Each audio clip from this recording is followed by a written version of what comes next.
Welcome to the Property Podcast, the home of news and debate about building long-term wealth from property investment for beginners and experts alike. And now for your hosts. Before I met them, I thought BTL was a sandwich. It's Rob and Rob. Welcome to the Property Podcast, episode 11. You are a community of thousands of listeners who join us each week. We're delighted to have you. I'm Rob Bentz, and joining me every week as always is Rob Dix. Rob, welcome back. Thank you very much, Rob. It's good to be here. I'm really excited about this week. We're going to be talking about how to put together your property dream team. We're going to be talking through the kinds of professionals whose knowledge you can tap into, and we're going to give you some advice for picking the best people for the job as well. We've also had a load of really great comments from listeners saying how much they enjoy the resource of the week, especially our tech and productivity tips. So we've got another really great resource of the week if you stick around to the end as well. As always, we're going to be starting by thanking you for your reviews, Rob. As always, we don't take it for granted, but a massive thank you to the following who've left us these lovely 5-star reviews.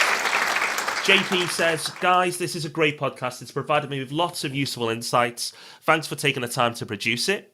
Gareth says, very informative podcast, pitched to the right level for me. Thanks for the little extras, the book reviews, especially the resource of the week. Already downloaded Evernote and Dropbox. Keep up the great work, guys. Thank you, Gareth. RW says, it's unusual to come across a podcast that provides practical guidance on investing. Most are constantly trying to sell you something. As an investor looking to take his first steps in property, this podcast has been invaluable, helping me develop a clear strategy, while at the same time highlighting some of the problems of the sector that investors will deal with. Love the resource tips as well. Thank you very much, RW. Andrew says, fantastic research advice. A newbie resources mentioned are informative and inspiring. Keep up the great work from a property enthusiast. Thank you, guys. Ollie Jones says, really informative and engaged listening. Thanks you both for taking the time to record them. Love the resource of the week. Really useful. One recommendation would be to include a show on refurbishment, buy to sell, which is what I'm involved in. Keep it coming. Well, Ollie, you'll obviously be pleased that the last episode was buy to sell, so that was especially after your request. So, Ollie, we are listening, and a refurbishment episode is on its way too. So keep your ears peeled for that one. Thank you very much for all the reviews. It really motivates us to keep doing this. We really, really enjoy reading them. So do please, if you haven't reviewed us already, do so by going over to iTunes.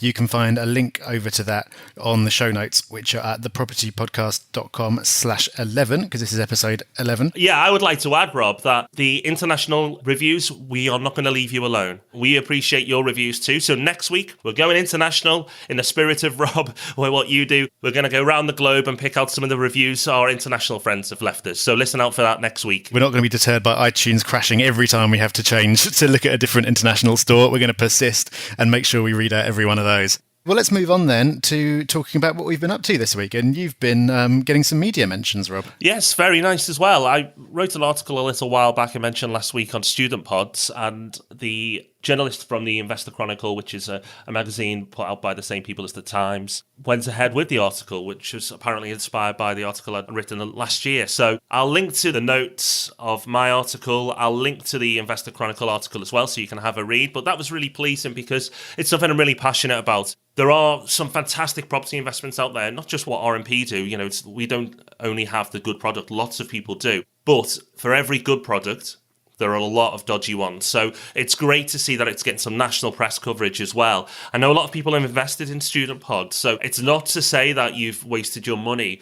Not at all. The reason for my coverage of the situation is I do feel your money can work harder. So don't worry, you've not lost, hopefully, your money. You know, it's not like you've thrown it down the drain. But I just feel that the motivation behind the selling of Student Pods is not that they're a great investment. It's that it pays the people very well who sell them. Yeah, I think it's really important that you're taking a strong position on what you think is and isn't a good investment. It all comes back down to goals and objectives again, doesn't it? There are some types of investment that are going to be right for you and others that aren't. But then there are some types of investment that just are primarily marketing driven and they're possibly not the best option for anyone. So it's just a reminder to look into all that and not just take anything at face value and look into the motivations of whoever is pitching you on a certain product. My big news of the week is that the Property Geek podcast is back. It's the other podcast, which is actually where Rob and I first met when I interviewed him on episode 2 of my own podcast. And I've had a break from it for a few months, but now, as of the time of listening, the first episode, and possibly the second as well, will have gone up. It's going to be putting up a new episode every Monday. The first one is a really great overview of the main legal issues that investors need to know about. Tessa Shepperson from Landlord Law came on, and she gave us a really great overview and brought a lot of clarity to the kind of things that you need to be thinking about. Because I know that the legal stuff scares a lot of newbies and a lot of established investors as well, because you hear all these horror stories about how you can come unstuck in such a huge way. Tessa really gives a great overview of all that. So if you want to check out the Property Geek podcast, you can either go and listen on propertygeek.net, or just like this podcast, you can subscribe on iTunes. I'll put a link in the show notes to how you can do that, but you can also just search for Property Geek on iTunes. And if you do subscribe, you'll get that new episode dropped into your inbox every Monday morning. Also, there's a special episode of the Property Podcast coming up very soon, and it's special because it's an episode that you can get involved with. I'm not going to say anything more at this stage. All we're going to say is that the best thing to do is, if you haven't joined our mailing list yet, do that now, because then you'll be the first to know about this special episode and you can make sure you can get in on it. So if you go over to thepropertypodcast.com, put your email address in there, not only will we let you know about every episode as it comes out, but you'll also be the first to know about this very special episode that's coming up. You big tease, Rob. You should work in the movie industry with your trailers, building people up into frenzy. I think I need a more gravelly voice for that one. Yeah, next week.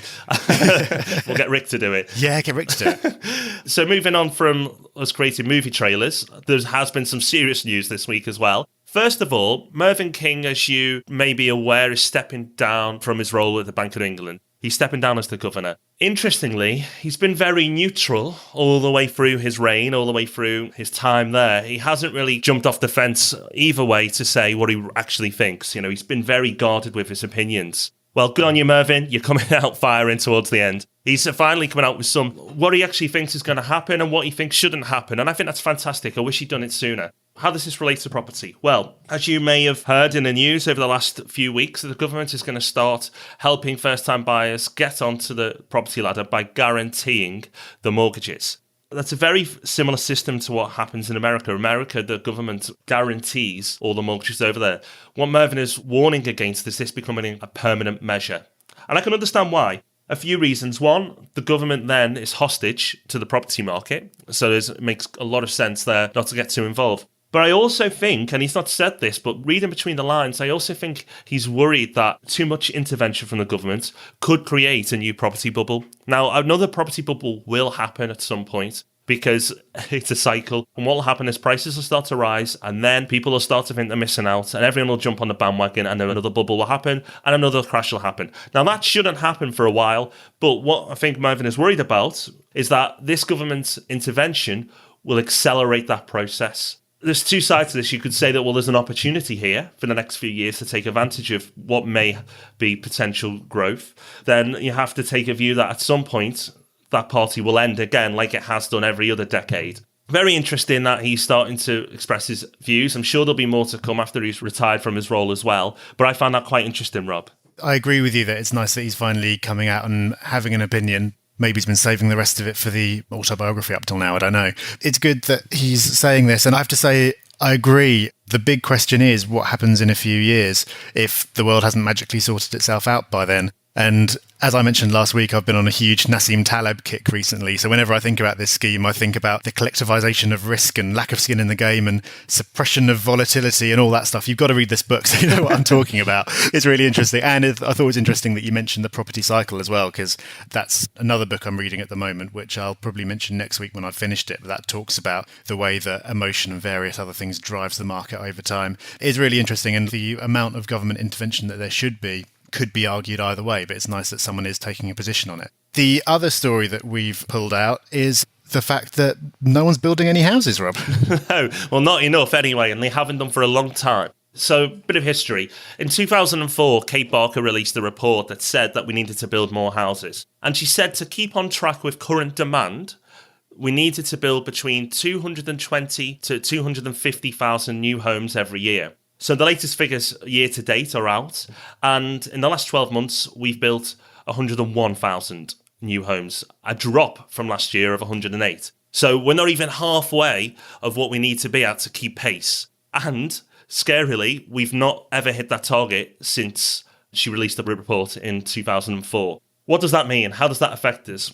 It's basic supply and demand. Now, property investment is more than just supply and demand. The prices are affected by more than that, but it's a big part of it. If you don't have enough of something, there's a lack of supply of it, then therefore it is desired more, so the prices then increase. A very simple example would be eggs. I had a lovely omelette for breakfast. Let's say next week, the UK only had half as many eggs were produced. I'm going somewhere with this, Rob, don't worry. So, therefore, the lack of eggs would increase the value of them because a lot of people would still want them, but the less of them, so it would drive up prices. And therefore, some people would be priced out, but the prices of eggs would rise because there's a lack of supply of them. That's what's happened in property. There's not enough property being built for over a decade now.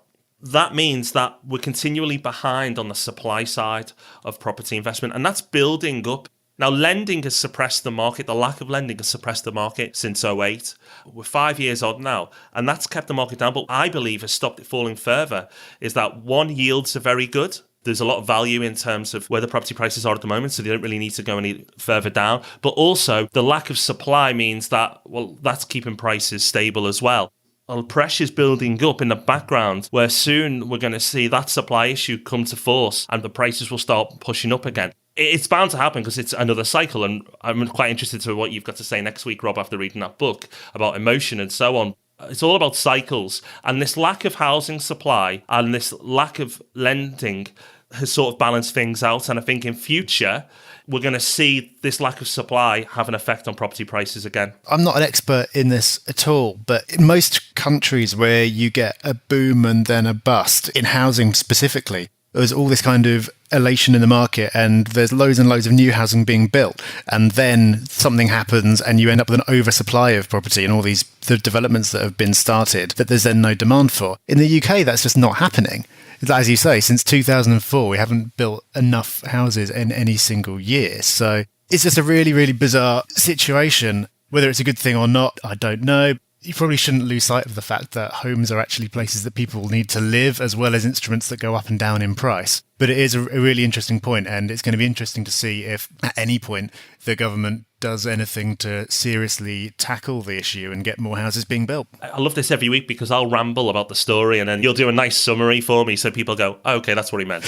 I think that you look at Ireland, you look at Spain, you look at Dubai, you look at America, Detroit being a prime example. There's whole villages, towns even, that are lying empty. That didn't happen in the UK. So it's not that our market was driven by an excessive greed and we've overbuilt and overdone ourselves. The property prices went too high, but the supply side never at one point caught up. Even during the top of the height of the market, when it felt like a lot was being built, we only got close to what was needed. It's very interesting what will happen over the next few years. It's not that it's good or it's bad, that's just the rules. And as a property investor, you've got to assess what's happening and then play to those rules that we've been given. One of the fascinating things about property is that there's the real micro level where you're kind of working out the best place to invest for you, and even down to like how you're going to furnish your house to attract the right type of tenant. And then there's also this really big kind of long-term macro stuff. And you can look at all of it and see how you think it's going to affect you and how you should move. And I think it's all really, really fascinating.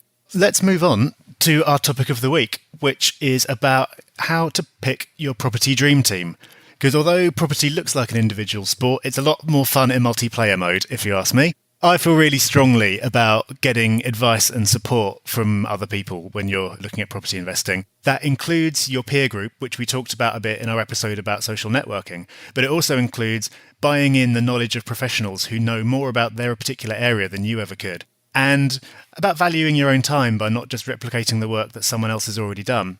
So as part of this topic, we're going to talk about all the different people in turn who you can choose to work with, and we're going to tell you why you might want to do that and give you some tips for picking the right person for each role. But before we go into all the optional parts of your team, there's one professional who you basically have to have on your team, and that is a solicitor. So, Rob, maybe you can start by explaining why that is. Okay, so when you buy a property, there's clearly contracts involved. There's a lot of legal work, a lot of stuff that you cannot do. You're not qualified. Well, unless you're a solicitor, you're not qualified to do that. I've worked in property 8 years, best part of a decade, and I can't do my own conveyancing, the legal work required to purchase a home or an investment property. So you need to have a solicitor, but they are not all created equal.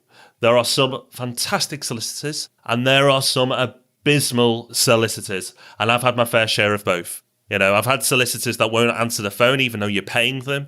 They don't want to know. And I've had solicitors who will move heaven and earth to make sure you meet your deadline. It's about using some of the principles we talked about and how to find a good letting agent, to find a good solicitor. The number one is ask people for referrals. Speak to people about who they've worked with. Can they recommend a good solicitor?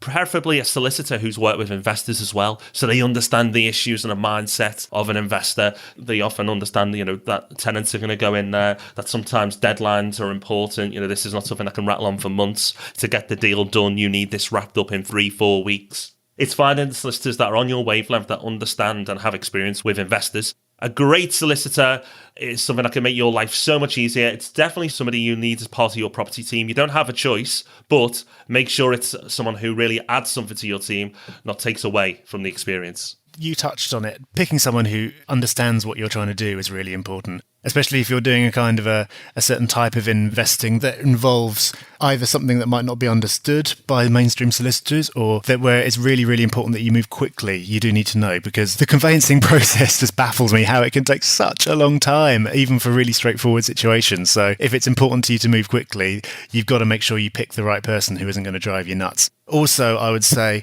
that for mortgage purposes, it's probably a good idea to choose a solicitor who's near you or near the property if you and the property are not in the same place, because mortgage lenders are increasingly looking at something called plausibility, which is where if all the parts of the team and the property and you are spread out all over the country, they can start to smell a rat and think that it might be part of some kind of scheme rather than a legitimate purchase. And having a solicitor who's near the property is probably a good idea anyway, or possibly a good idea anyway, because they'll have an understanding of the area and maybe be able to anticipate issues that they've seen before. As you said, Rob, I think the main thing is you just find someone who understands you, understands what you're trying to do, and whose style of working suits yours. The next group of your team are all optional. The solicitor you have to have, but the rest of the following are a choice. However, I would strongly advise that you take up the services of most of them. We'll explain why that is at the end. Having this team will make your life so much easier as a property investor. And the first one is a letting agent. So in episode 5, we talked about how you can find a letting agent. Go back and listen to it if you haven't already. A letting agent, again, will make your life so much easier as a property investor. If you've got an agent who not only finds tenants quickly, but finds great tenants quickly, and then when it comes to management, the management of the property, if they manage it for you, they're on the ball, they know the legal side inside out if anything goes wrong, they know what a big problem is and what something minor is, so they don't just call you up for the smallest little things that have no real importance that can be solved by someone with half a brain. Believe me, there are letting agents there that don't want to make any decisions for you, even though you pay them to do that. Go back to episode 5, listen to how we find good letting agents, and actually listen off the resource tip as well, because I'm going to throw a little bonus in there as well on how you can use research to find a good letting agent as well. But a letting agent will make your life so much easier. I use them for all my properties to not only find tenants, but manage them. Because if you value your time, and this relates to all of the group, if you value your time, then a good letting agent will save you time and save you money. That covers off the letting agent. Another part of the team, which you might not have thought of, and when you think property investment, you think solicitor and you think letting agent straight away.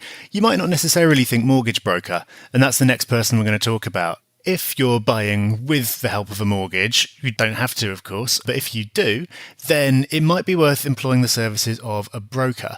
The main reason for that, I think, is that you can look at the best buy tables in the paper or whatever. That'll tell you the headline rate that you get charged for borrowing the money. It might even tell you all the different fees that are involved, and there are so many different fees that just comparing the interest rate itself doesn't necessarily tell you anything. But also, there are so many criteria about who they will and won't lend to as individuals and what kind of properties they will and won't lend on. And those criteria are changing all the time. To keep on top of all of that yourself is a lot of work. And if we're talking valuing your time, then rather than spending a day kind of going through all the terms and conditions for each lender and trying to work out what to do, you can just talk to a mortgage broker who in 5 minutes will go, oh yeah, well, these are the options for you. And that just saves you so much time if you use a broker who is a whole of market broker and isn't attached to any particular financial institution. I wouldn't say it was a good idea to talk to someone in-house at your bank or who a estate agent is trying to force on you, because they might have their own motives and they're not looking at the whole of the picture just for you. But you want someone who's got your interests at heart and really understands what you're trying to do. Another advantage of using a broker is that they get to see hundreds of applications. That means that they know what tends to get flagged and what just sails through. They also have relationships a lot of the time with the lenders, so they can get actual answers to like hypothetical questions about would this be okay? And if something gets refused, they'll find out why, rather than just getting a kind of a general computer says no kind of thing, which you'd probably get if you were trying to do it yourself. As I've already said, you want someone who's going to be looking at the whole of the market. Another decision you can make is whether to use a broker who will charge you or who don't. Brokers tend to get commissions from the lenders. Some will also charge you a fee, and some won't. They'll just take the commission. I kind of like it when they do charge you a fee, because it means that they're not just going to have the temptation to force anything on you that happens to give them the biggest commission. But whatever you do, the initial advice should be free. You should only get charged at the point of making an application. So you should be able to get some advice from them and get a sense of direction without having to get your checkbook out. And I'd say that a broker, in general, is a really great person to have on your side, because they've got a really good overview of the whole of investing, because they get to see so many investors in action over a period of time, all investing in different things, all using different strategies. And that means that they get to see how this pans out, what's working for them, what isn't, where people could get unstuck. And I think there are very few people who've got like a real kind of insight into so many different investment styles at the same time. At R&P Property, we've got a collection of brokers we use. We don't employ them in-house. We just have a panel of brokers that we choose from for our investors to work with. That's taken me a long time to put together, because like solicitors, for every great broker, there is a broker who's done his qualifications but really doesn't know much about mortgages. As crazy as that sounds, sometimes you find yourself educating them than the other way around, which shouldn't be the case. To avoid that, there's a real simple way of assessing your selection.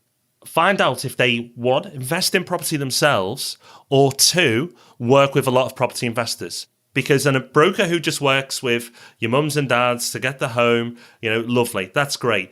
But a buy-to-let investor has completely different needs and strategies to someone who's just buying their own home. Go and ask them that question, because it really will help.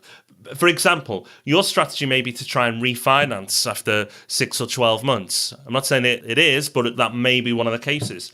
Now, if your broker puts you with NatWest doesn't allow you to do that for 2 years. But if your broker's just gone, NatWest have got a good rate, and have not looked into your strategy and don't understand how investors work, then that's going to stop you from moving forward. That's going to put at least a 12-month delay to your plans. I know that because it happened to me. So, the great thing about this podcast is you can learn from our mistakes, you learn from our experiences. And that's one of the ways you can assess a broker, is by understanding their prior experience. That's a really, really great point, Rob. Next, again, optional, but it could make your life easier, is a property sourcer or a property company.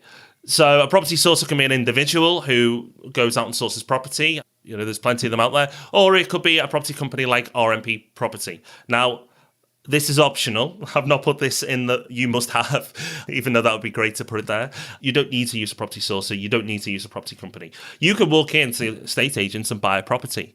The advantage of using a property company is that they should, if they're any good, be able to get a better deal than you ever would, because they've got the experience. They've got the know-how. They know how to network with the right people to bring the right deals to you, and that should be far better than you would ever do yourself. I say should because, like all the other industries, there are people who are fantastic, companies that are fantastic, and there are absolute lemons as well who will probably cost you money rather than make you money. So it's about doing your research and making sure the company you choose to work with is a good one. Pete Matthew, who does the Meaningful Money podcast, coming back to him again, but episode 8, he did a podcast on how to find a good IFA. You can use some of the tips there to find a good property company, actually all the categories we've used. But what we'll probably do in the coming weeks is a podcast on how to find a good company and also how to avoid the sharks, because there's plenty of them out there. But the key point here is they can make your life a lot easier. They should be able to do a better job than you can.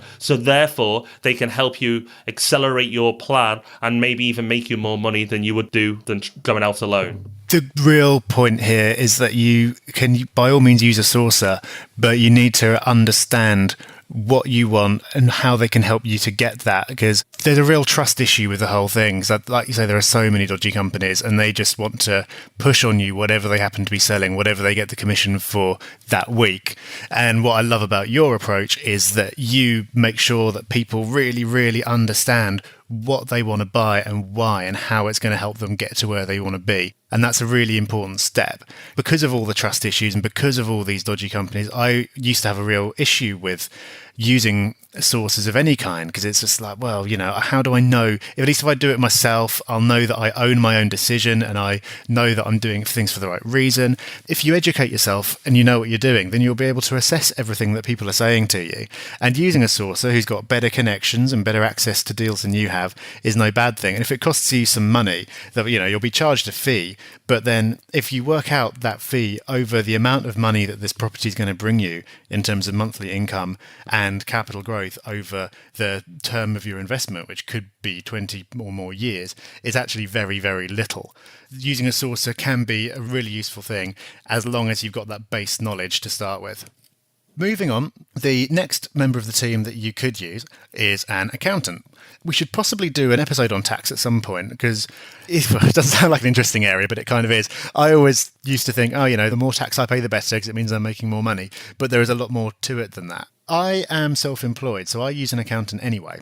But if you are employed in a job, then you don't necessarily need to use an accountant for the property part of your business, as long as you're confident enough to fill in the extra form at the end of each year and keep a record of the money you've spent and everything else.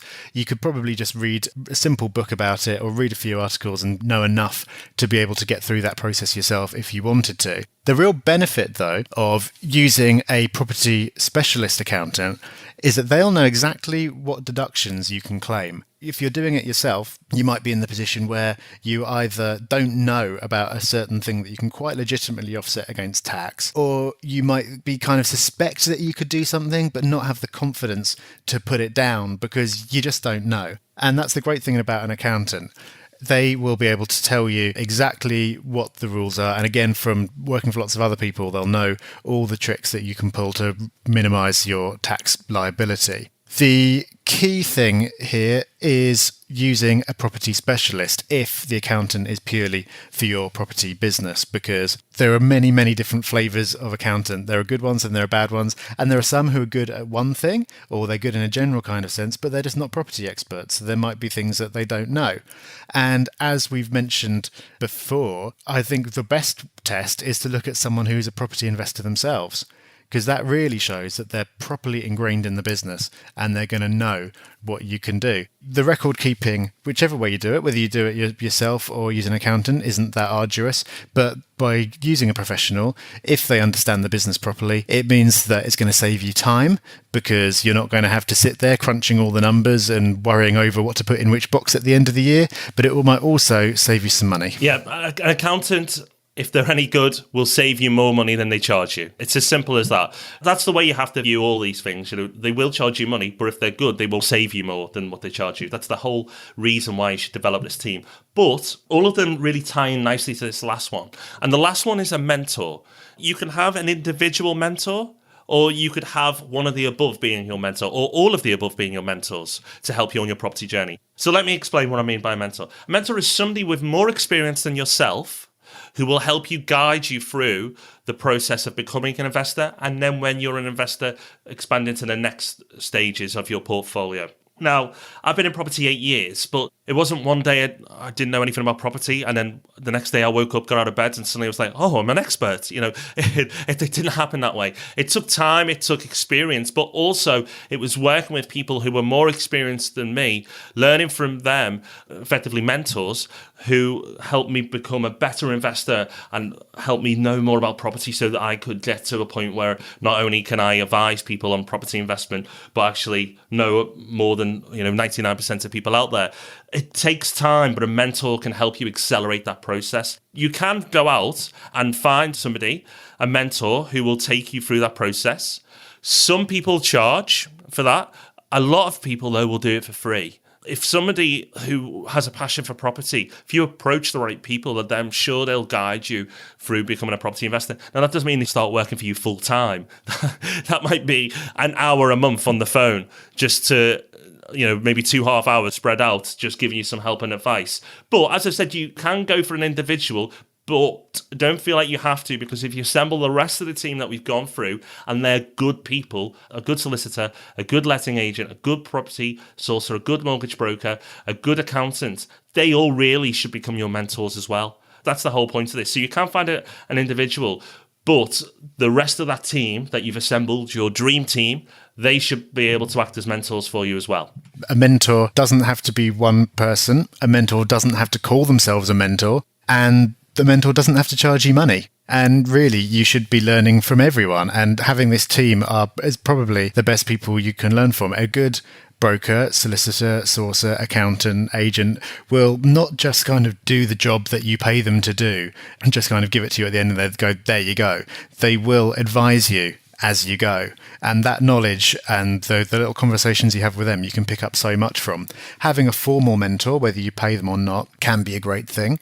There's no reason why you wouldn't necessarily pay them if you knew that there was a particular thing you wanted to get out of it. Like, say there was a particular strategy, like you really wanted to know about HMO investing in a particular sector, and you knew there was one person who'd done that and you could see that they'd done it, and you wanted to buy some of their time so you could replicate what they'd done and skip all the mistakes that they'd learned along the way, then that's fine. But then you might also be able to find someone who's very, very enthusiastic to help you out doing that for free.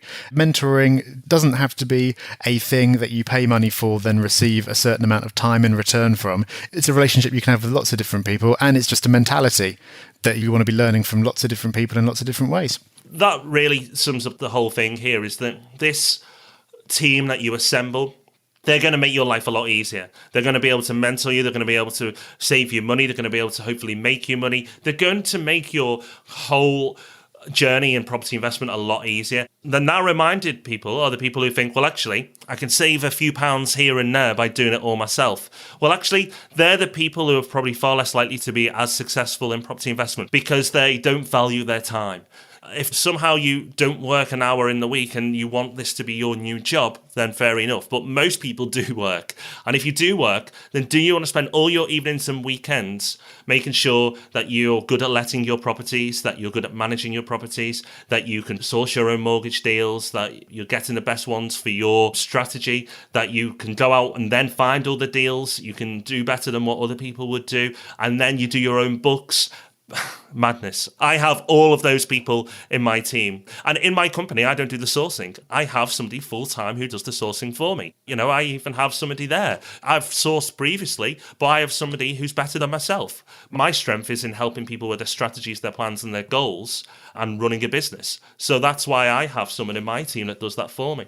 So letting agents, mortgage brokers, property sources or companies, accountants, a mentor, whether that's an individual or all the above, they can really make your journey as a property investor so much easier and so much more successful. So I think this is a really important episode. If you're new to property or you've started and you haven't got that team assembled, go out and get it, because it really will make your life easier. Let's move on to our resource of the week, which I know a lot of people enjoy, and you've got a triple whammy for us this time. Well, after those lovely reviews, I thought I'm going to really reward everyone this week. I've got not one, not two, but 3 resources and a bonus. So here we go. This is mainly for, I believe, Apple users. So whether you've got an iPad or an iPhone, you'll be able to download these apps. They may be on Android, and we'll have a look. And if they are, we'll link to them in the show notes. But as I'm an Apple user, I know they're all available on the App Store. What these apps do is they allow you to collect news or information on your chosen subjects. Okay, so this can obviously relate to property here, but if you have other interests outside property, which even Rob and I do as well, believe it or not, then you can also get the news for that type of stuff too. So let me give you the first resource. The first resource is Flipboard. That's Flipboard. Okay, and Flipboard is an app that takes your social network feed, so your Twitter feed, your Facebook feed, and also you can select your own categories as well. And it takes the news from those feeds and turns it into a really aesthetically pleasing magazine, something that you can look at and go, oh, okay, this is great. And it really makes it easy to digest the good pieces of news. It's free. It's really easy to use. If you've got a lot of property people in your Facebook and Twitter feed, then you will find a lot of property articles in there, but it takes the photos out of the feeds and creates a magazine. Really pretty, really useful, and it's free. So if you've got an iPad or an iPhone, go and download it. The next one is called Trap It. And not Trip It, as I said to Rob before, which is a whole different app. Trap It. And what it does is, if you type in your subjects you're interested in, so I've got certain subjects, but amongst them are property and UK property, what it will do is it will trawl the net and find out articles that are related to that industry. What's really interesting, though, is you can rate up and rate down articles. So it starts to learn what type of articles are useful to you. So if a property article that comes in that is really not that related to what I'm looking for at any point, then I'll downrate it and I won't hopefully see any articles like that again. So it's very clever. Again, it's free and it's got really good social integration as well. So if you want to then tweet your articles, you can do very easily, just the press of a button. So that's Trap It. Again, free. Again, very useful. Slightly different to Flipboard, but another one to add to your armory. And finally, Pulse. Pulse is where you choose the news. You go into your Pulse app. You can set up categories, so it can be property, maybe one of them. And you can then import all your favourite property websites, which I'm sure the Property Podcast will be one of them. The UK Property Geek and RMP Property, they'll all be there, of course, and some others. And you can make sure that all the news is always there in front of you. Again, in sort of a magazine format, not quite as pretty as Flipboard, but still a lot better than an RSS feed. And you can, therefore, hopefully never miss the news that is important to you. Again, it's free. Again, it's really good, really impressive app. And I think LinkedIn actually built Pulse for a fair sum of money not so long ago. So they've seen the potential in it. So Flipboard collects your social profiles, Trap It finds the news for you, and Pulse is the news that you've chosen. Well, that all makes me feel very left out as an Android user, but some of those might well be available on the Google Play Store. We'll have a look. But if not, I use Google Reader to get all my news, but they're shutting that down at the end of next month, I think. I've been looking into something called Feedly as an alternative, which seems like it's kind of a hybrid of what you've been talking about. It's like for reading your news, getting social recommendations and all that kind of thing. I haven't really drawn any conclusions about it yet, but that might be a future resource of the week if that turns out to be any good. But I know that if people are feeling left out as well, you've got another little bonus for them as well, which is more directly property related. I have, and I'd like to say I do own an Android phone as well, and I have got a PC, so I'm not a crazy Apple fanboy. I am balanced. But for those non-Apple users, this is for anybody actually. I don't want people to feel left out this week and felt they've not gained anything from it. A website I've been using recently, it's called All Agents. That's All Agents. It'll be in the show notes, so go to the Property Podcast /11. That's the number 11. The Property Podcast /11. And we'll link to it there. But it's a review site for letting agents. But some review sites have very few reviews, and it doesn't really seem to have any real relevance or impact on helping you do your research. This website is busy. It's got loads of reviews. I'd be surprised if any letting agent that's been around for a while hasn't got reviews. It's good and bad. There are some letting agents that are doing very well, and there are some are getting panned. But it's something that I've been using, and only in the last few weeks. So episode 5, I referred to it earlier, how to choose a letting agent. Add this as an extra step. Don't base your decision solely on this, but it can help you make your decision. So use all the tools that we gave you in episode 5 and this All Agents website, and you should be able to nail down some great letting agents for you to use. And if you want to feel a bit better about your life, just go and look at the worst rated agents and read through some of the reviews for some of the stories on there, and you'll feel very grateful that you don't have some of the problems that people have been describing. Agencies are really cutthroat business, and there's a real problem with things like Google Places reviews and stuff like that, with agencies leaving bad reviews for other people and all that kind of espionage stuff. But All Agents, as I understand it, are doing quite a good job of cutting all that out and making sure there is genuine reviews from genuine people. And yeah, it's a really, really useful resource. Well, I think that about wraps it up for this week then, Rob. Next week, we're going to be talking about first-time buyers. Investors, don't switch off. This is for you too. We're going to look at this twofold. We know there are first-time buyers. A lot of them have got in touch that listen to this podcast. So we thought we'd do an episode on, how to get on the property ladder. So this is going to be really exciting for you, but also for investors. We're going to look at the impacts that the government have started to implement on the market, all these first-time buyers coming into the market and how it's going to affect things. It's going to be a lesson to learn about how to get on the property market. I think investors is quite interesting as well to understand how first-time buyers can get on the market now. And then we're going to look at how it's going to affect the market. So don't worry, if you're an experienced investor, there's something for you. And if you're a first-time buyer, well, this is going to be gold. You're going to have to listen next week. Yeah, I'm really excited about that. I think it's going to be a great episode. As ever, if you've enjoyed the podcast, please leave us a review on iTunes. We read out all the reviews we get. So we're a bit behind at the moment, but we'll get there. You'll get to hear your name on the show. You can do that by just going to iTunes, and there's a link to that on the show notes. You can also leave us a comment directly on the show notes. So if there's anything that you found interesting about this, or you've got a question on this week's episode, maybe you want to let us know about your views about the kind of property professionals you should be working with or experiences you've had, you can leave a comment there. You can also get your voice on the show. And I always forget exactly what the service is called, but basically if you head over to thepropertypodcast.com, there's a little box on there in the bottom left where you can just record a message directly into your computer, and that'll get sent to us as an audio file that we can play out on the show. So if you've got a specific question that you'd like us to answer, you can leave us a voicemail, and that's probably the easiest way of doing that. SpeakerPipe. That's the one. It's a great tool. As Rob said, get on the website. We want to hear your voice. We talk a lot. It'd be great if you could help us out. We'd love an episode where your questions were just recorded and we answered them. That would be a really easy week for us. So get your voice on there. Don't be shy. You can re-record it if you get it wrong. So it's not like you've got one hit and you've got to nail it. Go on. It's free. And we'd love to have you on the show. Pete Matthew did it a couple of weeks ago. He's obviously a professional, but don't worry, you can re-record it. I recorded one for his. I had to do it 3 times. It's a great tool. Get on there. We'd love to have you on the show. So after this, go to the website and do it. I should probably remind everyone, join the mailing list. While we're talking about interaction, we have got this special episode coming up, and you want to get in on that and be the first to know about it. So while you're over recording your voicemail for us, make sure you join the mailing list as well, so you're the first to know about that. Well, have a fantastic week, everyone. It's been a great episode. We've really enjoyed ourselves. We look forward to speaking to you next Thursday when we've got a bit of a bumper episode, first time buyers and how it's going to affect the property market. We'll speak to you then. See you next week. Bye-bye. Thank you for listening to the Property Podcast. Don't forget to check out the show notes and join the mailing list at thepropertypodcast.com.